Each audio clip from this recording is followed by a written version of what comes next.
আসসালামু আলাইকুম। আমি অঞ্জু বলছি ইন্ডিয়ার ত্রিপুরা থেকে। অঞ্জু ব্লগে সবাইকে ওয়েলকাম করে আজকে আরও একটা নতুন ভিডিও শুরু করছি। আপনারা যারা যেখান থেকে আমার ভিডিওটি দেখছেন আশা করি সবাই ভালো আছেন। আমিও আলহামদুলিল্লাহ আল্লাহর রহমতে আর আপনাদের দোয়ায় আমার পরিবার পরিজন সবাইকে নিয়ে ভালো আছি। আজ আমি আপনাদের সাথে আরও একটা ডেইলি লাইফস্টাইল ভিডিও শেয়ার করতে যাচ্ছি। আশা করি আমার এই ভিডিওটি আপনাদের কাছে ভালো লাগবে। আমি কিন্তু প্রত্যেক দিন আমার বাড়ির কাজকর্ম আর রান্না বাড়া এগুলা শেয়ার করি, কারণ আমরা যেহেতু গ্রামের মহিলারা এগুলা ছাড়া আর কোনো কিছু থাকে না, এজন্য আমি এই সব কিছু আপনাদের সাথে শেয়ার করি। আপনাদের হয়তো এগুলা দেখতে দেখতে বোর লাগবে, তবুও কিছু করার নেই। আমি প্রতিদিন যা কিছু করি এগুলাই আপনাদের সাথে শেয়ার করে। আর আমার ব্যাকগ্রাউন্ডে একটা মুরগার ডাক শুনতে পাচ্ছেন। আমি কিন্তু এটার ডাকের জন্য কয়েকবার ভয়েস ওভার ডিলিট করেছি, তবুও ও এক নাগাতরে ডাকতে যাচ্ছে, এই জন্য আর আমি আর এভাবেই ভয়েসটা দিয়েছি।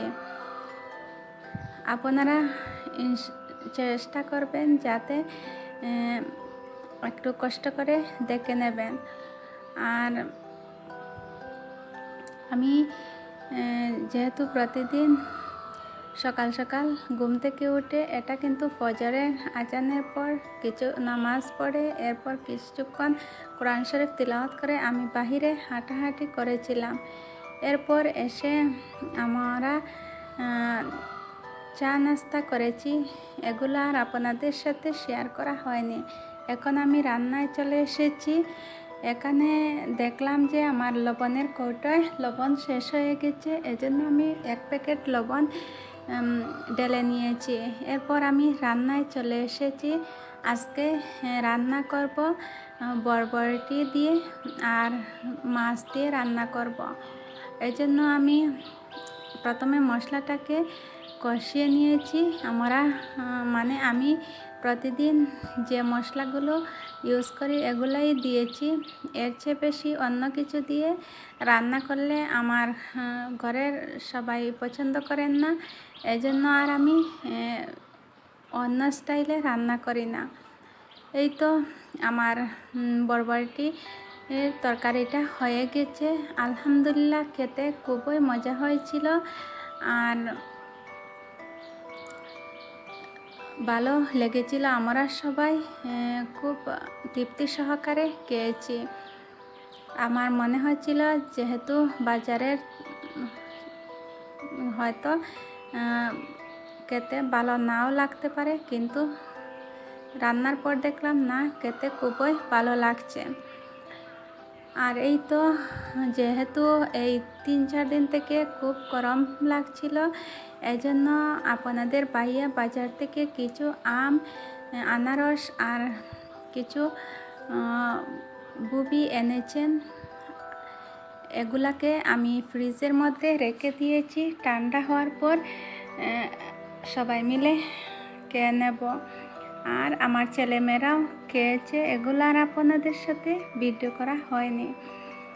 এখানে আমি পাতাকপি দিয়ে মাছ দিয়ে রান্না করব, এজন্য আমি সব কিছু কেটে কুটে রেখে দিয়েছি। আর পাতাকপিটাকে একটু লবণ দিয়ে এভাবে মেখে রেখে দিয়েছি, যাতে এর মধ্যে যে জল বা ঔষধ সার থাকবে এগুলা বের হয়ে যাবে।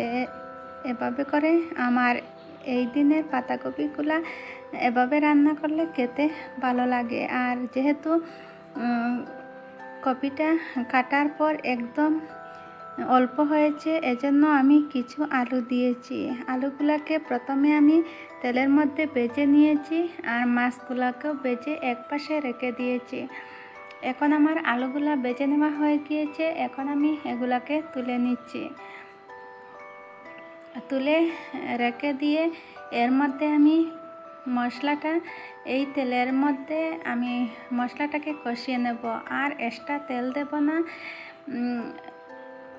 বেশি তেল মশলা এই গরমের মধ্যে খেলে শরীর অসুস্থ হয়ে যাবে।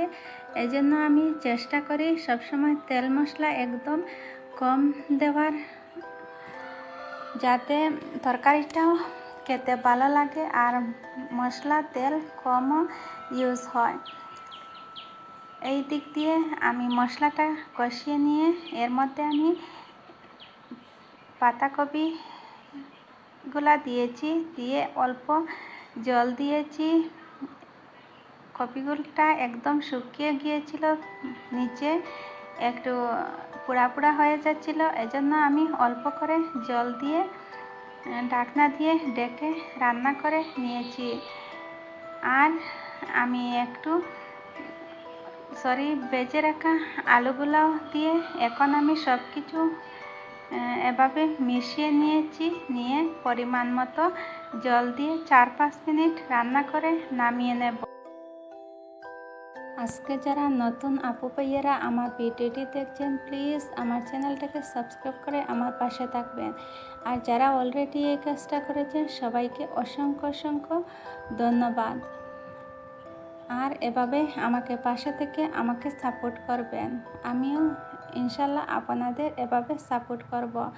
আজকে তাহলে এই পর্যন্ত, আমি এখান থেকে